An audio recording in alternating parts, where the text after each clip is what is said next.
사랑하는 기쁨의 교회 성도 여러분, 안녕하세요. 오늘은 다 같이 레위기 12장의 말씀을 함께 묵상하겠습니다.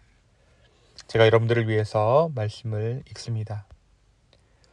여호와께서 모세에게 말씀하여 이르시되 이스라엘 자손에게 말하여 이르라. 여인이 임신하여 남자를 낳으면 그는 이랫동안 부정하리니 곧 월경할 때와 같이 불정할 것이며 8째 날에는 그 아이의 포피를 벨 것이요 그 여인은 아직도 33일을 지내야 산열이 깨끗하리니 정결하게 되는 기간이 차기 전에는 성물을 만지지도 말며 성소에 들어가지도 말 것이며 여자를 낳으면 그는 2일 동안 부정하리니 월경할 때와 같을 것이며 산열이 깨끗하게 되면 66일을 지내야 하리니 아들이나 딸이나 정결하게 되는 기한이 차면 그 여인은 번제를 위하여 1년 된 어린 양을 가져가고 속죄제를 위하여 집비둘기 새끼나 산비둘기를 회막문 제사장에게로 가져갈 것이요 제사장은 그것을 여호와 앞에 드려서 그 여인을 위하여 속죄할지니 그리하면 산열이 깨끗하리라.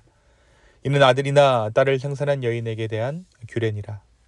그 여인이 어린 양을 바치기에 힘이 미치지 못하면 산비둘기 2마리나 집비둘기 새끼 2마리를 가져다가 하나는 번제물로 하나는 속죄제물로 삼을 것이요 제사장은 그를 위하여 속죄할지니 그가 정결하리라. 아멘. 우리 계속해서 우리 아침마다 레위기 말씀을 함께 묵상하고 있습니다. 우리가 어제 묵상한 레위기 11장의 말씀을 통해 우리는 하나님께서 이스라엘 백성에게 주신 정결한 음식과 부정한 음식에 대해서 함께 나누었죠. 이들은 이 음식의 구분을 통해 일상의 삶 가운데서도 거룩함을 유지해야 했습니다. 하나님께서는 단순한 위생규칙을 넘어서 내가 거룩하니 너희도 거룩할지어다 라는 말씀처럼 먹고 마시는 것까지도 하나님 앞에서 구별되기를 원하셨습니다. 오늘 우리가 묵상하는 레위기 12장은 출산과 관련된 정결 규례를 다루고 있습니다. 여성의 출산 이후 상태를 정결과 부정으로 구분하고 출산 후 일정한 기간이 지난 후에 드려야 할 제사를 규정합니다. 오늘 이 말씀에는 생명과 몸 그리고 예배에 대한 거룩함의 경계를 세우고자 하신 하나님의 뜻이 담겨져 있습니다. 결국 생명의 출산이라는 고귀한 사건조차도 하나님 앞에서는 정결한 예배로 마무리되어야 한다는 원리를 오늘 말씀이 보여주고 있는 것이죠. 오늘 말씀 본문을 살펴보면 먼저 1절에서 2절에서 여인이 남자아이를 출산하게 되면 7일 동안 부정하게 됨을 알립니다. 이 7일이라는 기한은 이스라엘 전통에서 월경 중의 부정함과 동일한 기준이 되는 날수입니다. 그러니까 이 남자아이를 출산하게 되었을 때는 월경의 부정함과 동등한 부정한 기간이 정해지게 되는 것이죠. 그리고 8일째 되는 날, 이때 아이에게 할례를 행하도록 명령합니다. 이 할례에 대한 명령은 창세기 17장에서 아브라함과 맺은 언약의 표징을 다시 확인하는 것입니다. 그러니까 이 할례를 통해 출산이라는 것이 단순한 자손 번식의 행위가 아니라 언약 백성의 새로운 탄생임을 강조하는 것이죠. 그 후 여인은 33일 동안 산열의 정결 기간을 지켜야 했습니다. 이 기간 동안 여인은 성소에 들어가거나 거룩한 것을 만질 수 없었습니다. 다시 말해 출산 이후의 몸과 마음을 정리하며 하나님 앞에서 예배자로 회복되는 과정을 거쳐야 했다는 것입니다. 만약 여인이 딸을 낳은 경우에는 이 기간이 2배로 연장되어 80일이 주어졌습니다. 아들보다 딸의 경우 정결을 회복하는 기간이 2배로 연장되는 것은 당시 문화적 맥락에서 딸의 출산이 가진 상징성과 어떤 사회적 의미를 반영한 것일 수도 있습니다. 분명 이것은 오늘날의 평등 개념과는 사뭇 다른 개념이죠. 하지만 하나님의 백성 공동체 안에서 모든 생명은 동일하게 정결함을 회복해야 한다는 점은 동일하게 강조되고 있습니다.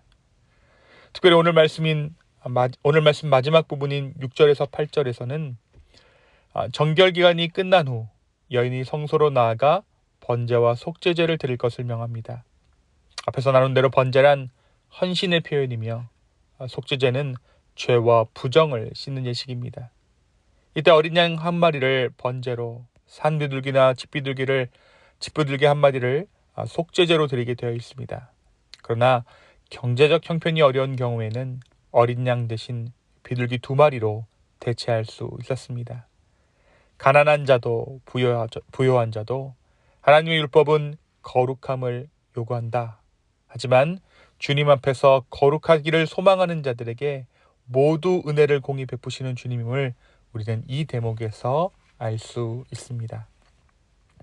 사랑하는 성도 여러분, 오늘 말씀은 우리에게 무엇을 말해주고 있습니까? 오늘 말씀 가운데 기록된 모든 절차는 단순한 부정함을 정죄하기 위한 것이 아니라 출산이라는 신비한 과정 속에서도 하나님의 거룩하심을 인정하고 새 생명 앞에서도 예배의 중심을 지키라는 메시지를 담고 있습니다. 출산은 지극히 인간적인 행위와 인간적인 결과물로 남을 수 있습니다. 인간의 사랑의 결과가 새로운 생명의 출산이라는 도식이 자연스럽게 형성되기 때문입니다. 또한 인간의 출생은 아담의 죄악 이후로 죄의 번상이라고도 할 수 있죠. 하지만 하나님께서는 이 출산의 마무리를 정결의식을 통해 마무리하도록 하셨습니다. 이 모든 과정을 거룩하게 구분하신 것입니다. 하나님께서는 출산이라는 자연적이고 육체적인 사건조차도 거룩의 질서 안에 두시고 그 과정조차도 예배로 연결되기를 원하셨던 것입니다. 인간의 생명이 시작되는 그 자리에서부터 하나님의 이름이 높임받고 죄로 오염된 세상 속에서도 거룩함을 향해 나아감을 명확히 하신 것입니다.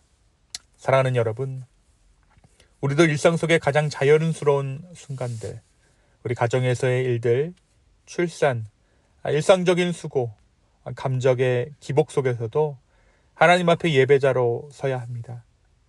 거룩함은 특별한 공간이나 시간 속에서만 존재하는 것이 아니라 삶의 가장 기초적인 자리에서도 하나님을 향한 자세와 태도로 드러나는 것이기 때문에 그렇습니다. 오늘 하루 우리의 삶도 하나님의 거룩하심 앞에 드려지기를, 우리의 시간과 수고, 감정과 선택이 모두 예배의 마음으로 드려지는 거룩한 제사가 되기를 예수님의 이름으로 축원합니다.